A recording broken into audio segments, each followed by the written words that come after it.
ప్రజాస్వామ్యంలోనూ రాచరిక వైభవం అచ్చం ఆనాటి రాజసం ఇది మన రాష్ట్రపతి వైభవం. రాజు వెడలే రవి తేజముగా అన్నట్లు మన ప్రథమ పౌరుడి పటాటోపం ముందు వెనుక అస్వికద్దలం కవాతు. అబ్బో చెప్పాలంటే చాలానే ఉంది కదా, ఎంత చెప్పినా తనివి తీరతట. మన దేశంలో సర్వశక్తిమంతుడు, సర్వ సైన్యాధ్యక్షుడు, గట్టిగా చెప్పాలంటే మన భారతదేశ చక్రవర్తి. అది మన ప్రెసిడెంట్ స్పెషల్. తన వైభవం ఆ ఎవరెస్ట్ శిఖరమంత ఎత్తు, పవరు మాత్రం ఆ పూచిక పుల్లకు కొరగనంత. మన దేశానికి పెద్ద పండుగ వచ్చేసింది. రాష్ట్రపతి ఎన్నికకు సర్వం సిద్ధమైంది. 130 కోట్ల భారతీయుల గౌరవం అందుకునేంత అత్యున్నత పోస్ట్ ఇప్పుడు ఖాళీ అయింది. అందుకే 15 రాష్ట్రపతికి పట్టం కట్టడానికి, ఆ ఖాళీని నింపేయడానికి అసేతు హిమాచలం సర్వాంగ సుందరంగా ముస్తాబవుతోంది. ఇప్పుడు ఆమ్ ఆద్మీ దగ్గర నుంచి ఆ ఢిల్లీలోని మోదీ వరకు, అత్యున్నత అధికారుల నుంచి మారుమూల ప్రజల వరకు అందరిలోనే ఒకటే ఉత్కంఠ, ఒకటే టెన్షన్. కౌన్ బనేగా రాష్ట్రపతి?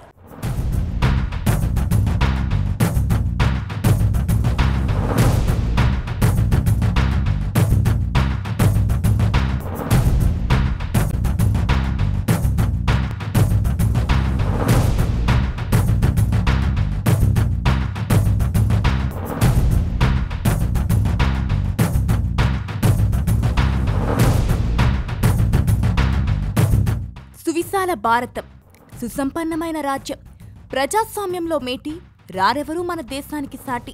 మరి అంతటి రాజ్యానికి ఓ రారాజు ఉండాలి కదా. ఇంత పెద్ద దేశంలో చక్రం తిప్పేది ఎవరు? అందరికీ పెద్దగా నిలిచే ఆ చక్రవర్తి ఎవరు? ఇదే కదా మీ సందేహం? అవును, అచ్చు ఆనాటి భారతంలోలా మనకు ఓ రాజు ఉన్నాడు. అందరిలోకి ప్రథమ పౌరుడు, అందరినీ ఆర్డర్ చేసేవాడు, ప్రజాస్వామ్య పరిరక్షకుడు. అతడే మన రాష్ట్రపతి. మన దేశంలోని 29 రాష్ట్రాలు, కేంద్రపాలిత ప్రాంతాలకు అధిపతి. Most powerful, highest post. ఓ ఆర్డర్ చేస్తే శత్రుదేశంతో యుద్ధం జరగాల్సిందే. ఓ ఆర్డర్ చేస్తే ప్రభుత్వాలు కుప్పకూలిపోవాల్సిందే. అందుకే మన రాష్ట్రపతి సర్వశక్తిమంతుడు, సర్వ సైన్యాధ్యక్షుడు. ఈ డైలాగులు వింటే అమెరికన్ ప్రెసిడెంట్తో మన ప్రెసిడెంట్ సమానమనుకుంటే అంతకంటే పొరపాటు మరొకటి ఉండదు. ఎందుకంటే మన ప్రెసిడెంట్ వట్టి ప్రెసిడెంట్ మాత్రమే. గట్టిగా చెప్పాలంటే ఓ రబ్బర్ స్టాంప్. పార్లమెంటులో మెజారిటీ కలిగిన మంత్రిమండలి నాయకుడు ఏది చెబితే అది చేయాల్సిందే. ఏ ఆర్డర్ చేసినా జీ హుజూర్ అనాల్సిందే. మన రాష్ట్రపతి ఒట్టి కాగితంపులి. ఆ బ్రిటిష్ రాణిలా అన్నమాట. కిరీటం ఒక్కటి ఉండదు కానీ అదే వైభవం, అదే రాచరికం. పవరులెస్సు, పవరు నిల్లు. అయినా మన దేశానికి అఫీషియల్ చక్రవర్తి అతడే. అచ్చు ఆ భారతమాత తలపై ఉండే కిరీటంలా అన్నమాట.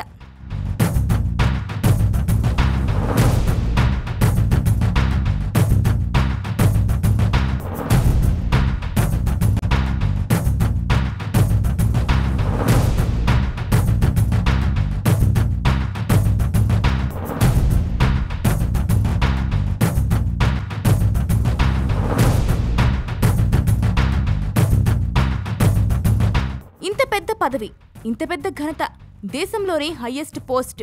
దీనికి పోటీ పడాలంటే ఎంత ఘనత ఉండాలి, ఇంకెంత సామర్థ్యం ఉండాలి? ఒక విధంగా చెప్పాలంటే రాష్ట్రపతి కావాలంటే పెట్టి పుట్టుండాలి. ఆ స్వర్గంలో ముందుగానే బ్రహ్మదేవుడు తలరాత రాసి మరీ పంపాలి.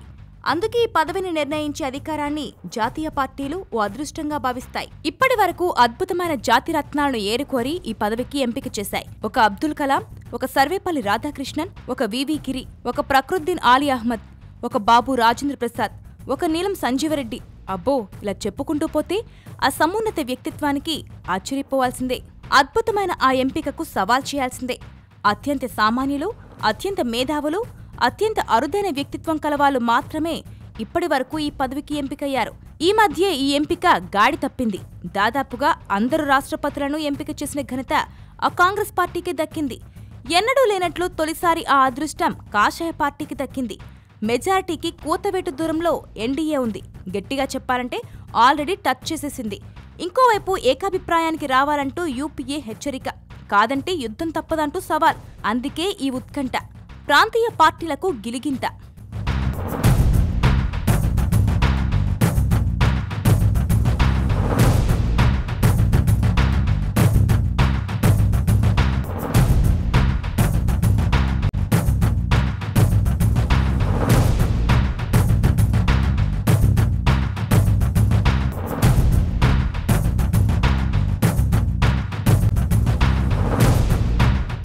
అబ్దుల్ కలాం దేశ ప్రజలకు పరిచయం అక్కర్లేని పేరు.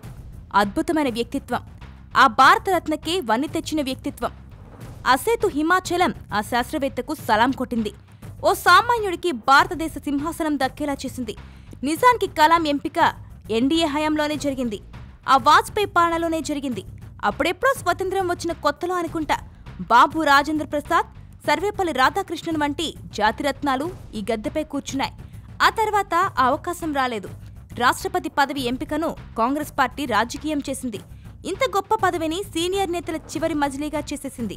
అందుకే రాష్ట్రపతి పదవిని అలంకరించిన ఆనిముత్యాలు ఎన్ని ఉన్నాయో అర్థం కాని ఎంపికలు అన్నే ఉన్నాయి. పొలిటీషియన్లు ఎందరో ఈ గద్దెని ఎక్కారు. అక్కడితో ఊరుకోకుండా ఈ పదవిని వివాదాల్లోకి లాగారు. అలాంటిది మొదటిసారి కాషాయ దళానికి ఈ పదవికి ఒక వ్యక్తిని స్వాతంత్ర్యంగా ఎంపిక చేసే ఛాన్స్ వచ్చింది. గతంలో ఎన్నడూ లేదు. ఇకపై వస్తుందో లేదో తెలియదు. అందుకే ఆ మోదీ ఊరుకుంటారా? ఇంత మంచి ఛాన్స్ ను అంత ఈజీగా వదిలిపెడతారా? No, never. కాషాయ దళం రణబేరి మోగించింది. రాజతంత్రం ప్రయోగించి ఈ పదవిని కాషాయ కోటలో పడేయడానికి సిద్ధమవుతోంది. ఎన్నికల నగారా మోగడం, పోటీకి ఎన్డీఏ సై అనడం జరిగిపోయాయి. ఇదంతా ప్రత్యక్షంగా చూస్తున్న ప్రజల మదిలో ఇప్పుడు ఒకటే ప్రశ్న: కౌన్ బనేగా రాష్ట్రపతి?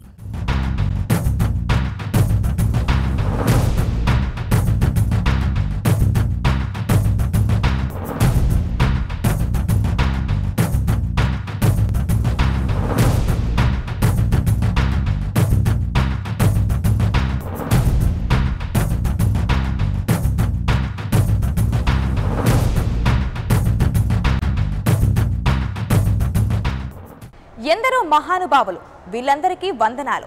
రాష్ట్రపతి పదవిని అలంకరించిన జాతిరత్నాలు ఎన్నో, ఆ పదవికి వన్నె తెచ్చిన అగ్నిక్షిప్నులు మరెన్నో. ఇన్నాళ్ళు ఆ కాంగ్రెస్ సోలే చక్రం తిప్పారు. నచ్చినోళ్లను ఆ పీఠంపై కూర్చోబెట్టేశారు. మరిప్పుడు డామిట్ కదా అడ్డం తిరిగింది. ఢిల్లీ గద్దెపై ఆ కాషాయ పార్టీ తిష్టవేసింది. అందుకే ఈ రాజతంత్రం, లోపల కుతంత్రం.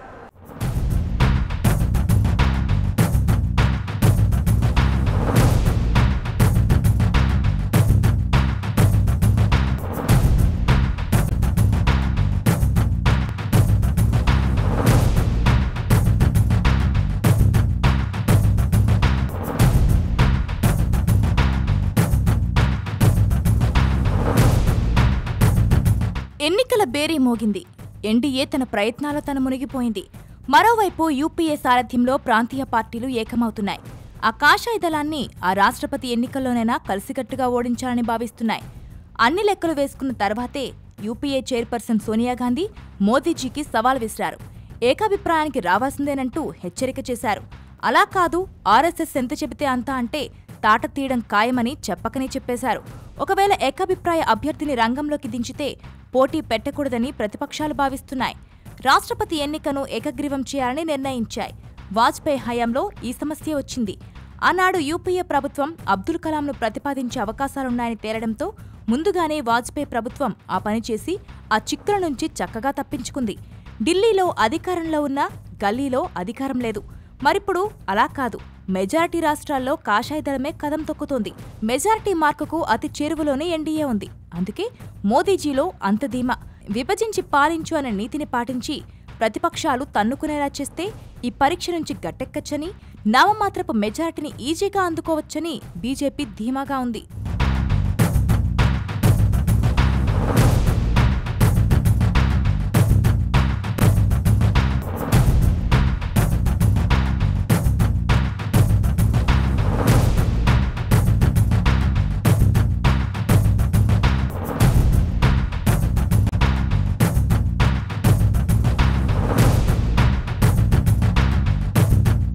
అసలు రాష్ట్రపతి పదవికి ఎన్ని ఓట్లుంటాయి? ఏ పార్టీలకు ఎంత మెజారిటీ ఉందో ప్రస్తుతం తెలుసుకుందాం. మన దేశంలో రాష్ట్రపతి ఎన్నిక పరోక్ష పద్ధతిలో జరుగుతుంది. నైష్పాతిక ప్రాతినిధ్య బదిలీ ఓటు ప్రక్రియలో ఈ ఎన్నికను నిర్వహిస్తారు. ఈ ఎన్నికల్లో ఓటు కలిగిన వాళ్ళందరినీ కలిసి ఎలక్టోరల్ కాలేజీగా వ్యవహరిస్తారు. పార్లమెంటులోని లోక్సభ సభ్యులు, రాజ్యసభ సభ్యులకు ఓటు ఉంటుంది. అలాగే వివిధ రాష్ట్రాల అసెంబ్లీ సభ్యులకు కూడా ఓటు హక్కు ఉంటుంది. అయితే శాసనమండలి సభ్యులకు మాత్రం ఓటు ఉండదు. అలాగే నామినేటెడ్ పదవుల ద్వారా పార్లమెంటు, అసెంబ్లీ సభ్యులైన వారికి కూడా ఓటు హక్కు ఉండదు. అందరు సభ్యుల ఓటు హక్కు విలువ ఒకే రకంగా ఉండదు. రాష్ట్రాల అసెంబ్లీలలో సభ్యుల ఓటు విలువ తక్కువగా ఉంటుంది.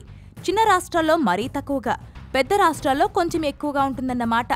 వీటన్నిటిని పరిగణలోనికి తీసుకుంటే ఎలక్టోరల్ కాలేజ్లో మొత్తం 10,98,882 విలువగల ఓట్లు ఉన్నాయి. ఏ పార్టీ అభ్యర్థి గెలవడానికైనా మ్యాజిక్ మార్క్ 5,49,442 ఓట్లు కావాలి.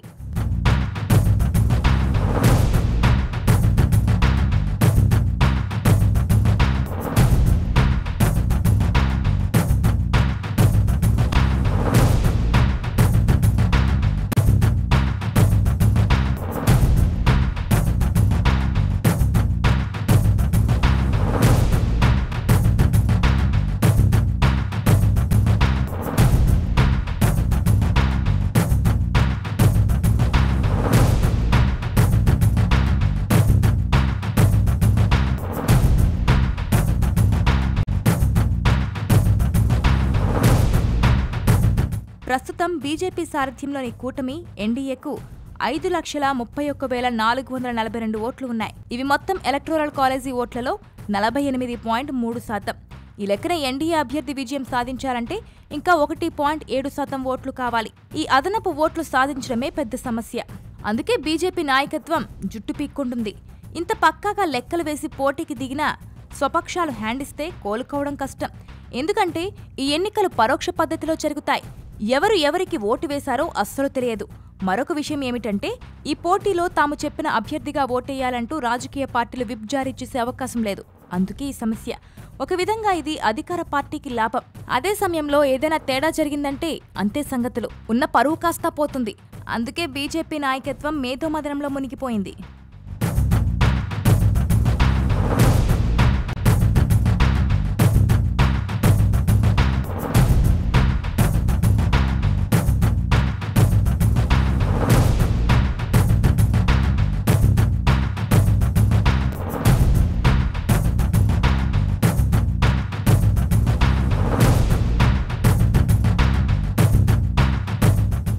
అత్యున్నత పదవిని ఎంపిక చేసే ఛాన్స్, అది కూడా తొలిసారి. వాజ్పేయి హయాంలో పాపం రాజీ పడాల్సొచ్చింది. మరిప్పుడు నో రాజీ నో పేచీ. ప్రతిపక్షాలు ఏకమైనా డోంట్ కేర్. తాయిలాలతో కొట్టచ్చు, ఏదో ఒక ఆశ చూపి నెగ్గొచ్చు. అందుకే మోదీజీ ఆడుతున్నారు మైండ్ గేమ్. ఆ ప్రతిపక్షాలకు అంతు చిక్కని గేమ్.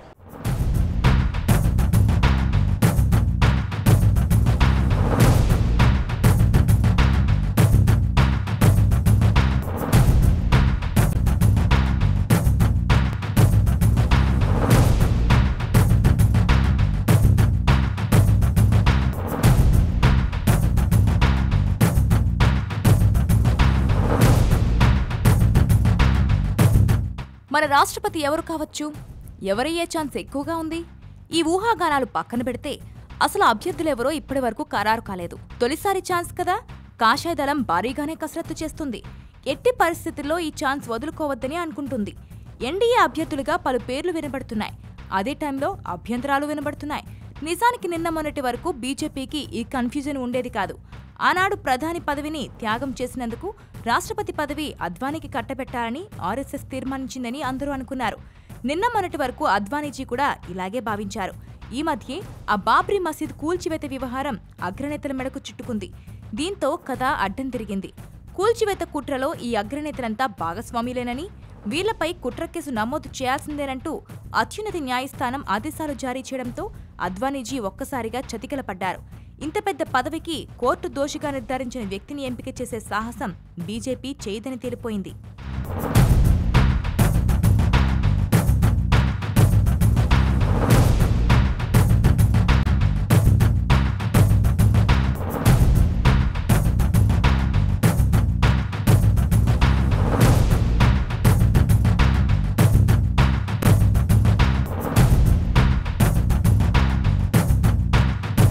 ఇది పైకి కనబడే లెక్క. ఎవరికీ తెలియని ఇంకో లెక్క కూడా ఇందులో ఉంది. బాబ్రీ మసీదు కేసులో సరిగ్గా చూస్తే మనకు ఒక విషయం బోధపడుతుంది. ఈ కేసులో నిందితులుగా సుప్రీంకోర్టు తేల్చిన వాళ్లు ఓ డజన్ మంది అయితే ఇందులో సగానికి పైగా టపా కట్టేశారు. మిగిలిన వాళ్లలో అద్వానీ, మురళీ మనోహర్ జోషి, ఉమాభారతి, వినయ్ కటియార్. వీళ్లలో ఎవరికీ మోదీ అంటే పడదు. గట్టిగా చెప్పాలంటే బీజేపీలో వీళ్లు మోదీకి వ్యతిరేక టీం. ఈ జాబితాలో మరో బీజేపీ లీడర్ సుష్మా స్వరాజ్ కూడా ఉంది. సుష్మా, ఉమా తప్పించి మిగిలిన ప్రత్యర్థులంతా ఈ కేసులో అడ్డంగా బుక్కయ్యారంటే అది మోదీజీ మ్యాజిక్కు అనేవాళ్లు లేకపోలేదు. అసలే ప్రత్యర్థులు, అందులోనూ కోర్టులో నేరాపణలు జరిగిన వాళ్ళు. ఇలాంటి వాళ్లను అత్యంత ప్రతిష్టాత్మకమైన రాష్ట్రపతి పదవికి ఎలా ఎంపిక చేస్తారు? చెయ్యరుగాక చెయ్యరు. మోదీజీ కావాలనే కొట్టారు. ఇలా కొట్టిన వాళ్లు కిందపడ్డ ప్రత్యర్థులకు సింహాసనం ఎందుకు అందిస్తారు చెప్పండి? ఇక మిగిలింది సుష్మా స్వరాజ్. బీజేపీలో చక్రం తిప్పిన శక్తివంతమైన మహిళ సుష్మా స్వరాజ్. ఇదంతా గతం. ఇప్పుడు పరిస్థితి వేరు. గుజరాత్ సీఎంగా ఉన్నప్పుడు మోదీకి సుష్మా అపాయింట్మెంట్ కూడా దొరికేది కాదట. మరి అంతలా అవమానించిన ఆమెకు మోదీజీ విలువ ఇవ్వడం చాలా కష్టం. అందుకే విదేశాంగ మంత్రి పదవి ఇచ్చి సుష్మా దేశంలో రాజకీయం చేయకుండా చెక్ పెట్టారు. అందుకే ఈ పదవికి నో సుష్మారణం ఖాయం.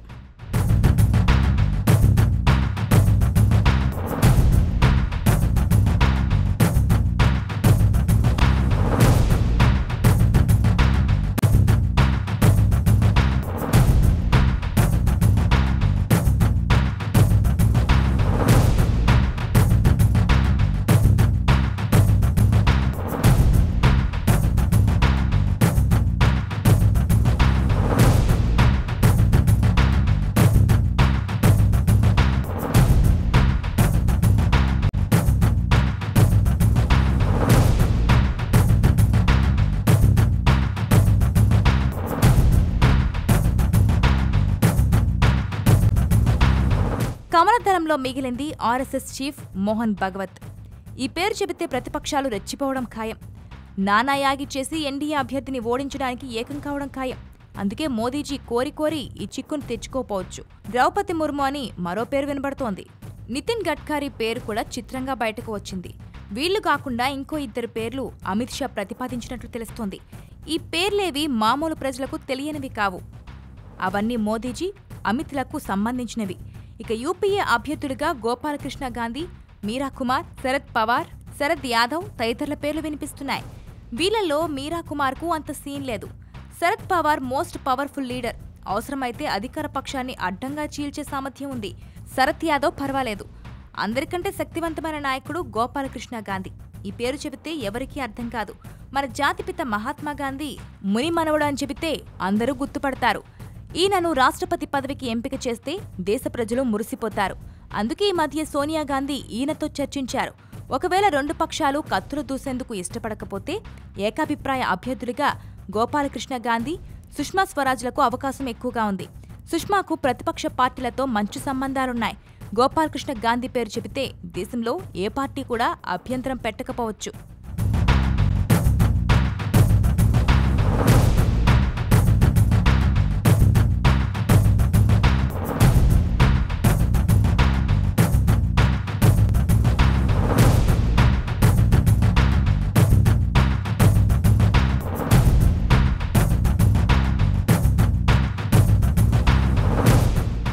ఏం పోటీయో, ఏం ఎన్నికలో మనకేంటి లాభం? మన తెలుగు రాష్ట్రాలకు ఏంటి ప్రయోజనం? ఇదే అనుకుంటున్నారు కదూ? చాలా ఉంది. ఇటు యూపీఏ, అటు ఎన్డీఏ ఒకదానితో మరొకటి సై అంటే జుట్టు పట్టుకుంటే ఇద్దరు చంద్రులకు లాభాలే లాభాలు. అలిగితే బుజ్జకిస్తారు, కోరింది ఇచ్చేస్తారు. ఆఖరికి కొండ మీద కోతినైనా. అందుకే ఈ పోటీ జరిగితే మన తెలుగోళ్లకు పండుగే పండుగ.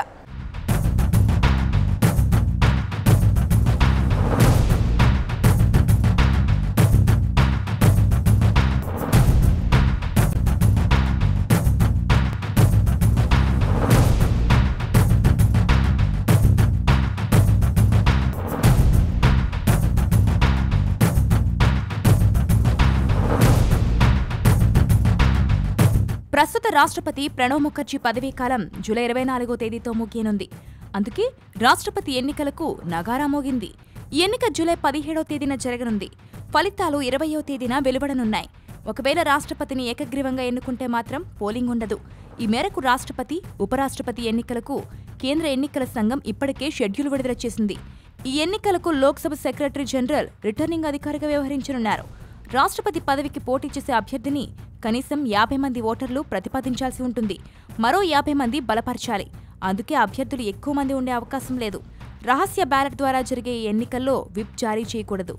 ప్రస్తుతం దేశవ్యాప్తంగా అసెంబ్లీ, పార్లమెంట్ నియోజకవర్గాలు కలిపి 13 స్థానాలు ఖాళీగా ఉన్నాయి. కొత్త చీఫ్ ఎలక్షన్ కమిషనర్ ఆధ్వర్యంలో ఈ ఎన్నికలు జరుగుతాయి. ఎందుకంటే సిఈసి నసీం జైదీ జూలై 7వ తేదీన పదవి విరమణ చేయనున్నారు. ఈ ఎన్నికలకు ఓ ప్రత్యేకత ఉంది. ఈసారి కొత్తగా ఓ పెన్నును ఎన్నికల సంఘం ఉపయోగించనుంది. ఈ పెన్నుతో వేస్తేనే ఓటు చెల్లుతుంది, లేకపోతే చెల్లదు. పోలింగ్ స్టేషన్లో అధికారులు బ్యాలెట్ పేపర్తో పాటు ఆ పెన్నును కూడా ఓటర్లకిస్తారు. ఓటర్లు ఆ పెన్నుతోనే మార్కింగ్ చేయాలి.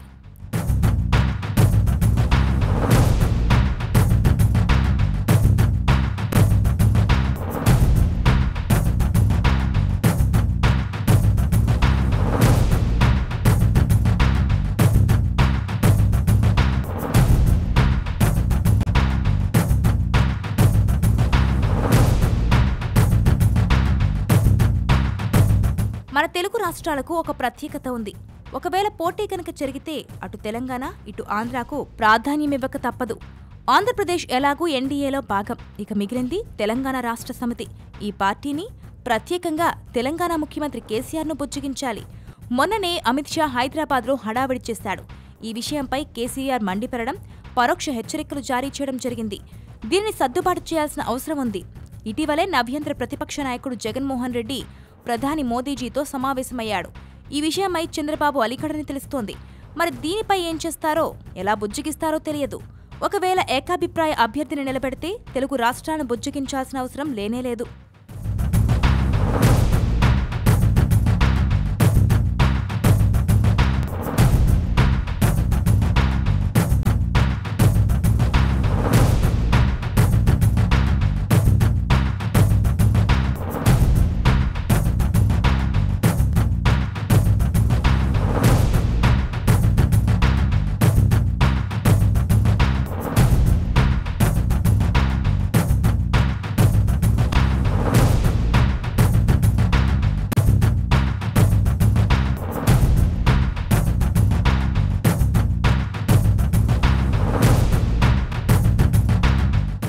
రాష్ట్ర విభజన తర్వాత జరుగుతున్న తొలి రాష్ట్రపతి ఎన్నికలు ఇవే.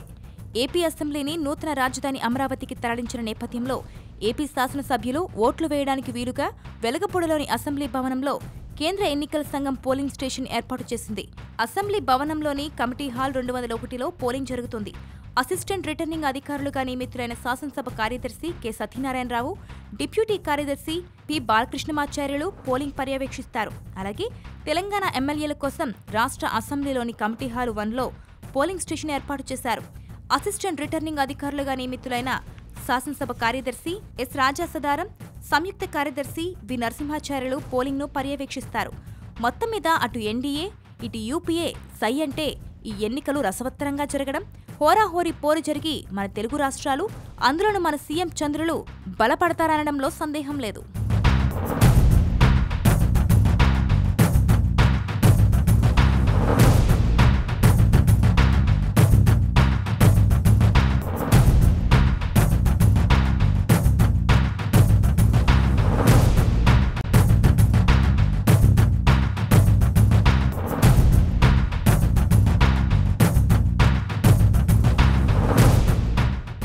For more updates, please subscribe 99 TV Telugu.